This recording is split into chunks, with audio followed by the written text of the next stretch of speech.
तो बच्चों आज हम पढ़ने जा रहे हैं इलेक्ट्रिक डाइपोल।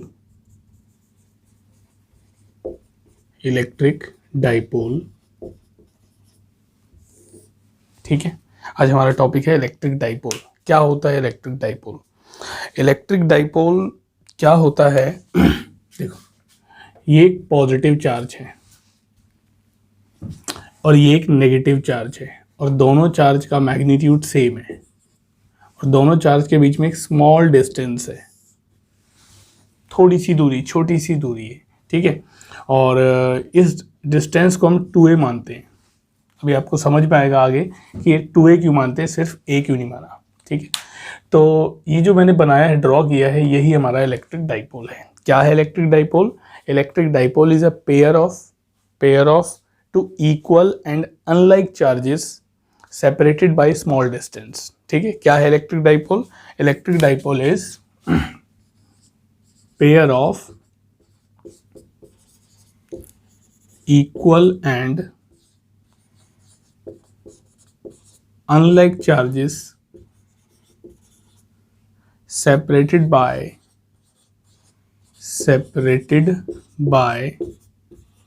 small distance। ठीक है, क्लियर हुआ?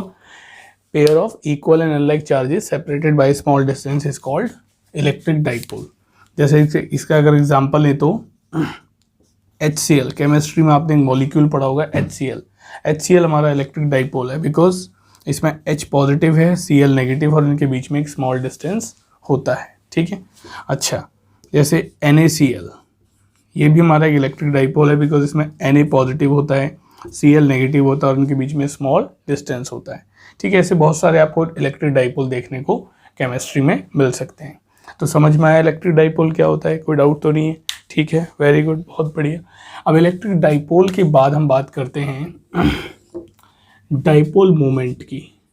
डाइपोल मोमेंट क्या है डाइपोल मोमेंट? इसका पूरा नाम है इलेक्ट्रिक डाइपोल मोमेंट। ठीक है, तो अभी हम बात कर रहे हैं डाइपोल मोमेंट की। डाइपोल मोमेंट क्या होता है? डाइपोल मोमेंट इज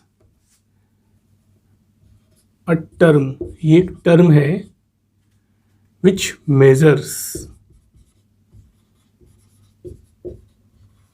जो मेजर करती है क्या?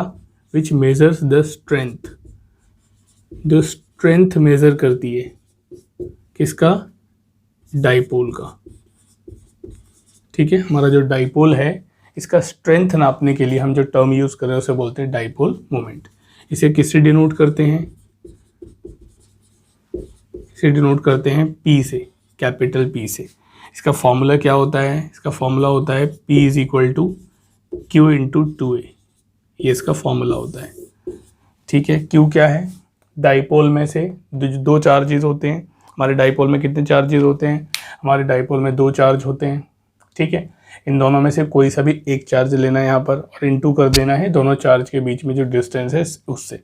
तो ये हमारा डाइपोल मोमेंट का फॉर्मूला हो गया। ठीक है जी, डाइपोल मोमेंट क्या है?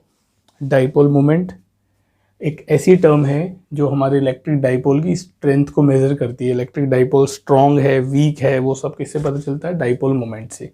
इसको डिनोट करते हैं P से। इसका फॉर्मूला हो गया Q इंटू 2a। इसका ऐसा यूनिट क्या होता है? इसका ऐसा यूनिट Q चार्ज के लिए कूलाम, 2a डिस्टेंस के लिए मीटर, कूलामीटर। तो कूलामीटर इसका ऐसा यूनिट हो गया किसका? डाइपोल मोमेंट का। ठीक है, कैसी क्वांटिटी है ये एक वेक्टर क्वांटिटी है। ठीक है जी, हमारा जो डाइपोल मोमेंट है ये एक वेक्टर क्वांटिटी है। अच्छा, तो इसकी डायरेक्शन क्या होगी? अगर ये वेक्टर क्वांटिटी है तो ऑब्वियसली इसमें डायरेक्शन भी होगी। क्या डायरेक्शन होती है इसमें? इसमें डायरेक्शन होती है from negative to positive charge. Negative से पॉजिटिव चार्ज इसकी डायरेक्शन होती है। ये हमारा इलेक्ट्रिक डाइपोल है, तो इसमें डाइपोल मोमेंट की डायरेक्शन होगी नेगेटिव से पॉजिटिव चार्ज। ठीक है, डाइपोल मोमेंट की डायरेक्शन जो होती है नेगेटिव टू पॉजिटिव होती है। डाइपोल मोमेंट की डायरेक्शन इलेक्ट्रिक फील्ड के अपोजिट होती है। जो इलेक्ट्रिक फील्ड की डायरेक्शन होती है हमारी, उसके अपोजिट डायरेक्शन होती है किसकी? इलेक्ट्रिक डाइपोल की। अगर आपसे पूछे एग्जाम में कि उस क्वांटिटी का नाम बताओ जिसकी डायरेक्शन इलेक्ट्रिक फील्ड के अपोजिट है, तो आप बोलोगे इलेक्ट्रिक डाइपोल की, ठीक है, डाइपोल मोमेंट की, ठीक है। तो ये था हमारा टॉपिक इलेक्ट्रिक डाइपोल, और इसको नोट कर लीजिए, और मैं इसको अभी मिटाने जा रहा हूँ। ठीक है, हो गया, मिटा दूं? बहुत बढ़िया।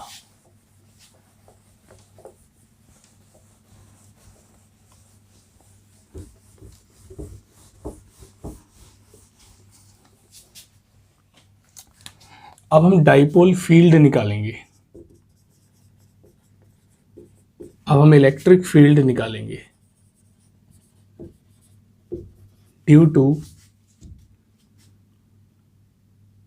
Dipole at its axis. Dipole की एक्सिस पर इसका इलेक्ट्रिक फील्ड निकालेंगे। हम डाइपोल की एक्सिस पर डाइपोल का इलेक्ट्रिक फील्ड अब निकालने जा रहे हैं, ठीक है। ये हमारा है पॉजिटिव चार्ज, ये हमारा हो गया नेगेटिव चार्ज, यानी ये बन गया इलेक्ट्रिक डाइपोल, ठीक है जी। अच्छा, और डाइपोल की इस लाइन ज्वाइनिंग को हम थोड़ा सा आगे बढ़ा देते हैं, तो ये हमारी हो गई एक्सिस। ऐसी लाइन जो डाइपोल से पास हो, डाइपोल के लाइन के अलोंग पास हो, उसे बोलते हैं एक्सिस या एक्सियल लाइन, इसे एक्सियल लाइन भी बोलते हैं। तो ये हमारी डाइपोल एक्सिस हो गई। अब इस डाइपोल एक्सिस पे हमने एक पॉइंट ले लिया कहीं भी, पी पॉइंट। अब इस पी पॉइंट पे मुझे पता करना है इस पूरे डाइपोल का इलेक्ट्रिक फील्ड, ठीक है, वही हमें फाइंड आउट करना है। तो पी पॉइंट पे क्या रख देंगे? Test charge. अब इस टेस्ट चार्ज को अगर पॉजिटिव चार्ज देखें जो ये पॉइंट पर है, वो क्या करेगा? इसको रिपेल करेगा, बिकॉज टेस्ट चार्ज हमेशा पॉजिटिव होता है। तो ये पॉजिटिव इसको क्योंकि रिपेल कर रहा है, तो ई ए जो इस चार्ज का इलेक्ट्रिक फील्ड होगा ये आउटवर्ड होगा। अब ये इसको क्या करेगा? बी पॉइंट पे जो चार्ज रखा हुआ है नेगेटिव है, तो ये टेस्ट चार्ज को अट्रैक्ट करेगा, तो इसकी डायरेक्शन क्या हो जाएगी? Inward E B. अच्छा, ये भी ध्यान रखो कि ई बी का जो मैंने वेक्टर लिया है बड़ा लिया है ई ए से, क्योंकि ई बी का मैग्नीट्यूड ज़्यादा होगा और ए का मैग्नीट्यूड कम होगा। क्यों ई बी का मैग्नीट्यूड ज़्यादा होगा? बिकॉज ये नेगेटिव चार्ज क्यू नॉट के पास में है, तो इसका फील्ड स्ट्रॉन्ग होगा, और ये दूर है तो इसका फील्ड वीक होगा, ठीक है। और ये डाइपोल है, डाइपोल के चार्जेस के बीच में डिस्टेंस मान लेते हैं 2a। ये डाइपोल का सेंटर मान लेते हैं, सेंटर से पी पॉइंट तक का डिस्टेंस मान लेते हैं r, ठीक है जी। अब हमें फाइंड करना है पी पॉइंट पर net electric field, net electric field at P, जिसको हम मान लेते हैं ई ए एक्स, क्योंकि एक्सिस पे निकाल रहे हैं इसलिए ई a x. E a x vector rule के अकॉर्डिंग अगर मुझे ई ए एक्स फाइंड करना है, ये दो वेक्टर अपोजिट डायरेक्शन में है, तो बड़े वेक्टर में से छोटा वेक्टर माइनस करके हम नेट निकाल सकते हैं, यानी ई बी में से ई ए माइनस करके हम नेट इलेक्ट्रिक फील्ड यहाँ पर निकाल सकते हैं, ठीक है। अब ई बी और ई ए की वैल्यू निकाल लेते हैं फटाफट। ई बी क्या है? ई बी हमारा इलेक्ट्रिक फील्ड है जो नेगेटिव चार्ज की वजह से बनेगा। किसी सिंगल चार्ज का इलेक्ट्रिक फील्ड का फॉर्मूला क्या होता है? आपने पढ़ा हुआ है, सिंगल चार्ज का इलेक्ट्रिक फील्ड का फॉर्मूला होता है Q अपॉन में 4 pi epsilon not R square.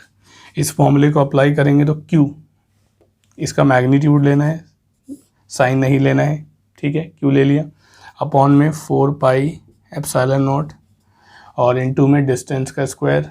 अब इस चार्ज से पी पॉइंट तक का डिस्टेंस कितना बनेगा? यहाँ से यहाँ तक है r, और ये 2a है, ये सेंटर पॉइंट है, तो आधा आधा कितना रह गया? a। इसीलिए हमने इसको 2a माना था, ताकि हम ये जब आधा करेंगे तो ये a, अगर हम इसको a मानेंगे तो ये a/2 हो जाएगा, जो फिर आगे डेरिवेशन में, कैलकुलेशन में थोड़ी सी कॉम्प्लिकेशंस बढ़ सकती हैं। इसीलिए हमने क्या किया, इसको 2a माना, जब आधा करेंगे तो ये a हो गया। अब हम r में से a माइनस कर देंगे तो हमारा bp यानी ये वाला डिस्टेंस आ जाएगा, जो यहाँ पे पुट करना है। तो r स्क्वायर की जगह हम ले लेंगे r माइनस a का होल स्क्वायर। ये हमारा इक्वेशन 2 मान लेते हैं, जो हमारी वैल्यू बन गई eb की। इसी तरह से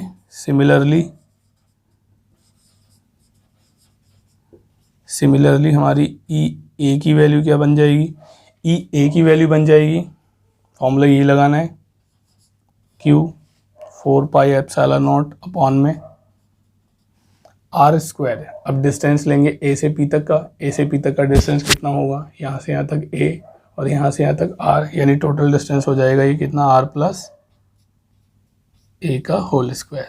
इक्वेशन मान लिया 3 है, 2 और 3 को पुट कर दो इक्वेशन 1 में, ठीक है। Putting equation 2 and 3 in equation 1, तो आपका E a x is equal to हो जाएगा ई बी का वैल्यू क्यू अपॉन में 4 pi epsilon not r minus ए का whole square minus E a का वैल्यू क्यू अपॉन में 4 pi epsilon not r plus ए का होल स्क्वायर। इसको solve कर दो फटाफट इसको जल्दी से सॉल्व कर दो। क्यू अपॉन में 4 पाई एप्सिलॉन नॉट कॉमन, अंदर बचेगा 1 अपॉन में आर माइनस ए का होल स्क्वायर माइनस 1 अपॉन में आर प्लस ए का होल स्क्वायर। सॉल्व करेंगे क्यू अपॉन में 4 पाई एप्सिलॉन नॉट, इसका एलसीएम इसका और इसका एलसीएम क्या बनेगा, ए स्क्वायर यानी आर स्क्वायर माइनस ए स्क्वायर का होल स्क्वायर। इसको इसे डिवाइड करोगे ये बचा है, इसका ऊपर इंटू कर दिया तो आर प्लस ए का होल स्क्वायर, इसको इसे डिवाइड करोगे तो ये बचा है, इसका ऊपर इंटू कर दिया तो आर माइनस ए का होल स्क्वायर। सॉल्व करो फटाफट इसको आगे, q upon 4 pi epsilon not और ए प्लस बी का होल स्क्वायर का फॉर्मूला होता है a square plus b square plus 2ab और ए माइनस बी का होल स्क्वायर का फॉर्मूला होता है, लेकिन ध्यान रखो माइनस से ब्रैकेट भी खोल रहे हो, a square plus b square, लेकिन माइनस से ब्रैकेट खुलेगा तो माइनस का ए स्क्वायर माइनस 2ab, लेकिन minus minus plus 2ra upon में are square minus A square का होल स्क्वायर। ये इससे कैंसिल हो गया, ठीक है जी, ये इससे कैंसिल हो गया, ये पॉजिटिव है ये पॉजिटिव है तो ऐड हो जाएगा, ये हो जाएगा q इंटू 4ra अपॉन में 4 pi epsilon not are square minus A square का होल स्क्वायर। इसको हम इस 4 में से 2 अलग कर लेते हैं, 2 अलग कर लिया और ब्रैकेट में बचेगा q इंटू जो 2 बचा हुआ है वो, और a ले लिया साथ में और r अलग कर दिया। अब ऐसा क्यों किया बच्चों, बताओ क्यों किया ऐसा, कमेंट में लिख के बताओ फटाफट। सर क्यों किया हमने ऐसा, हमने इसलिए किया क्योंकि q इंटू 2a क्या होता है, p यानी डाइपोल मोमेंट, तो 2 into P into R upon में 4 pi epsilon not are square minus A square का होल स्क्वायर। ये हमारा फाइनल फॉर्मूला आ गया ई ए एक्स का, ठीक है, ई ए एक्स का यानी electric field at axis of dipole का निकालने का जनरल फॉर्मूला आ गया। अब इसमें एक स्पेशल केस और है,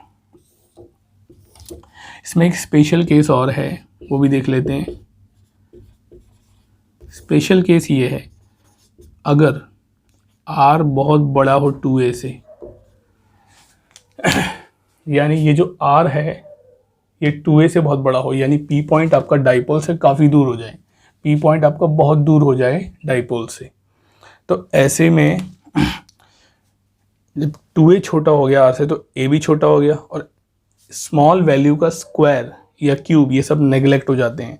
तो इस एक्सप्रेशन में देखो जब हमारा a छोटा है और इसका स्क्वायर, तो ये नेगलेक्ट कर देंगे, a स्क्वायर नेगलेक्ट हो गया, और a स्क्वायर नेगलेक्ट होने की वजह से आपका फॉर्मूला बनेगा E a x is equal to 2p r upon में 4 pi epsilon not are square का होल स्क्वायर यानी r की power 4, r square because a square neglect हो गया, आर स्क्वायर की पावर 2 यानी r की पावर 4, एक r से एक r कट गया, फाइनल एक्सप्रेशन आपका आ गया ये E a x is equal to 2p upon में 4 pi epsilon not are square, ठीक है जी। तो ये आपका इलेक्ट्रिक फील्ड निकल गया कहाँ पर, एक्सिस पर, डाइपोल की एक्सिस पर जो इलेक्ट्रिक फील्ड होता है उसका ये फॉर्मूला होता है, ठीक है। कोई डाउट तो नहीं है इसमें, p क्या है डाइपोल मोमेंट और r क्या है डाइपोल के सेंटर से पी पॉइंट तक का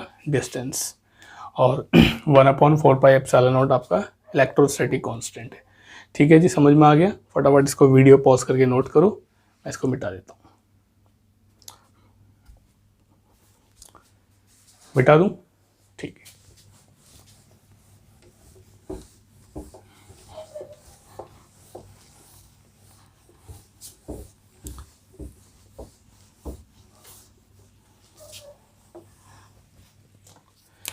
अब हम निकालेंगे इलेक्ट्रिक फील्ड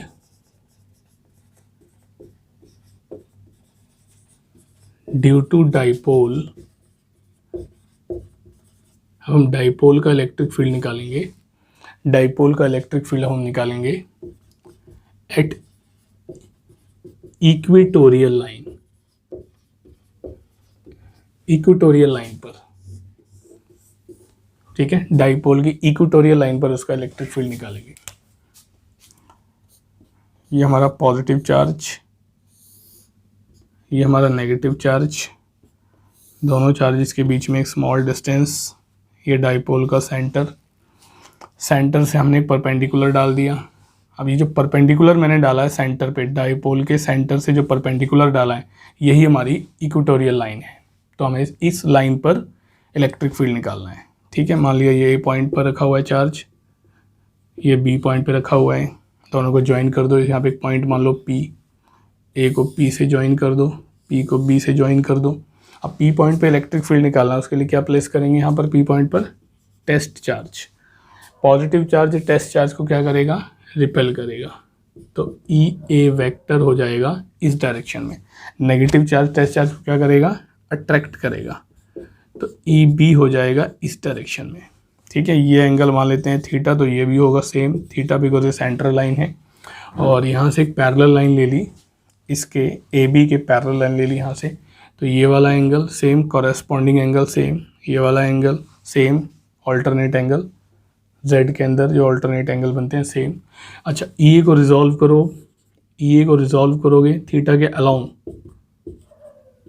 ई ए कॉस थीटा और थीटा के परपेंडिकुलर ई ए साइन थीटा।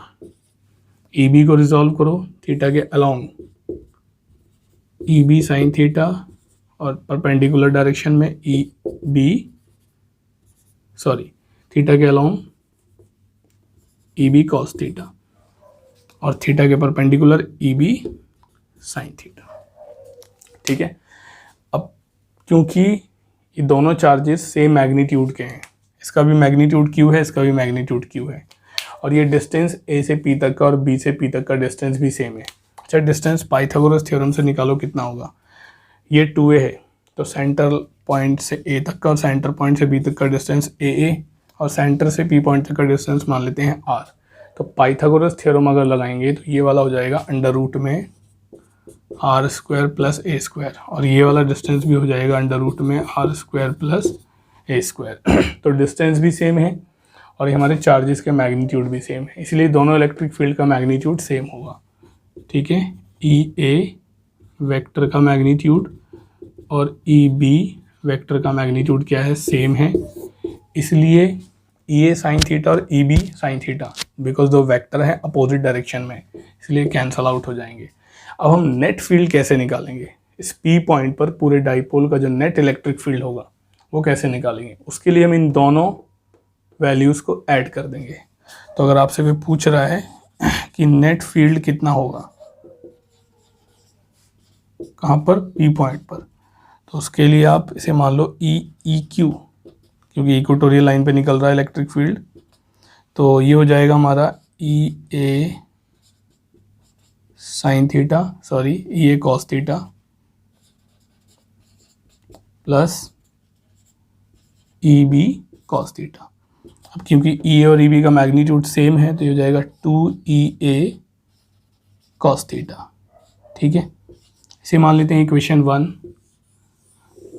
और पहले ई ए की वैल्यू निकाल लेते हैं, फिर कॉस थीटा की वैल्यू निकाल लेते हैं और इसमें पुट कर देते हैं इक्वेशन 1 में। अब ई ए की वैल्यू निकालते हैं सबसे पहले। ई ए क्या है? एक ई ए इस ए पॉइंट पे रखे चार्ज का जो सिंगल पॉइंट चार्ज है, इसका इलेक्ट्रिक फील्ड है पी पॉइंट पर, तो हम जानते हैं फॉर्मूला होता है क्यू अपॉन में 4 पाई एप्सिलॉन नॉट डिस्टेंस का स्क्वायर। अब ए से पी तक का डिस्टेंस कितना है, रूट में are square plus A square, इसका होल स्क्वायर, रूट से स्क्वायर कैंसिल, ठीक है, स्क्वायर से रूट कैंसिल, अपॉन में 4 पाई एप्सिलॉन नॉट, तो ये R square plus A square बचेगा, ये आपका ई ए आ गया, इसे मान लेते हैं इक्वेशन 2, कोई दिक्कत, ठीक है। इक्वेशन ई ए का वैल्यू निकल गया। अब कॉस थीटा की वैल्यू निकाल लेते हैं। नाउ हम चलेंगे एक ट्राइंगल में, हम चलते हैं पी ए ओ ट्राइंगल में, एक राइट एंगल ट्राइंगल है पी ए ओ, इसमें हम कॉस थीटा फाइंड कर लेते हैं। Cos theta is equal to हो जाएगा हमारा थीटा, कॉस थीटा होता है बेस यानी ए अपॉन में हाइपोटेनियस यानी ये रूट में are square plus A square, इसे मान लेते हैं इक्वेशन 3, 2 और 3 को, इक्वेशन 2 और 3 को पुट कर दो इक्वेशन 1 में, putting equation 2 and 3 in equation 1, रख दो इक्वेशन 2 और 3 को, ठीक है। इक्वेशन 2 और 3 को पुट कर दो इक्वेशन 1 में, तो E Q is equal to 2 E A की जगह क्यू अपॉन में 4 pi epsilon not are square plus A square, और इनटू में कॉस थीटा की जगह ए अपॉन में रूट हटा दो तो पावर बन जाएगी R square plus A square की पावर 1/2, रूट को हटा दे तो पावर 1 बनती है, इसके ऊपर पावर 1 है। Q इंटू 2a क्या होता है, P डाइपोल मोमेंट अपॉन में 4 पाई एप्सिलॉन नॉट और पावर 1 पावर हाफ, मल्टीप्लाई करोगे तो पावर ऐड, यानी R square plus A square की होल पावर 3/2। ये हमारा आ गया इक्वेटोरियल लाइन पर इलेक्ट्रिक फील्ड का जनरल फॉर्मूला। अगर आपको डाइपोल की इक्वेटोरियल लाइन पर इलेक्ट्रिक फील्ड कहीं भी निकालना हो तो ये फॉर्मूला आप यूज़ कर सकते हो। अब इसमें भी एक स्पेशल केस देख लेते हैं। स्पेशल केस में क्या करना है, वही अगर r बहुत बड़ा है 2a से, ठीक है, अगर ये r 2a से बहुत बड़ा है यानी जो P पॉइंट है डाइपोल से बहुत दूर है, तो ऐसे में हम क्या करेंगे, देखो 2a छोटा हो गया, a भी छोटा हो गया और स्मॉल वैल्यू का स्क्वायर नेगलेक्ट हो गया, तो यहाँ से a स्क्वायर नेगलेक्ट कर दो तो आपका ये बन जाएगा ई क्यू, ये हटा देना है, 2 से 2 कट गया, तो ये P अपॉन में 4 पाई एप्सिलॉन नॉट और आर स्क्वायर, ये हमारा इलेक्ट्रिक फील्ड आ गया इक्वेटोरियल लाइन पर डाइपोल का। अच्छा, कंपेयर करो एक्सियल लाइन पे जो इलेक्ट्रिक फील्ड का फॉर्मूला आया है और इक्वेटोरियल लाइन पर जो इलेक्ट्रिक फील्ड का फॉर्मूला आया है। जो एक्सियल लाइन का EX का जो वैल्यू था उसमें है 2P था, इसमें P है, बाकी सेम फॉर्मूला है, यानी कंपेयर करने पर हमें दिख रहा है कि एक्सियल लाइन पर जो इलेक्ट्रिक फील्ड होता है वो इक्वेटोरियल लाइन से डबल होता है। ठीक है, ये चीज़ भी प्रूव हो गई कि एक्सियल लाइन पर जो इलेक्ट्रिक फील्ड होती है वो इक्वेटोरियल लाइन के डबल होती है। ठीक है बच्चों, तो आज हमने क्या सीखा, आज हमने सीखा इलेक्ट्रिक डाइपोल क्या होता है, उसकी स्ट्रेंथ नापने के लिए एक टर्म होती है डाइपोल मोमेंट, वो क्या है। ठीक है, और फिर हमने इलेक्ट्रिक डाइपोल की एक्सियल लाइन पर और इक्वेटोरियल लाइन पर इलेक्ट्रिक फील्ड निकाला। ठीक है, तो आज का टॉपिक ख़त्म होता है, अब हम मिलेंगे नेक्स्ट लेक्चर में, तब तक के लिए थैंक यू, बाय बाय।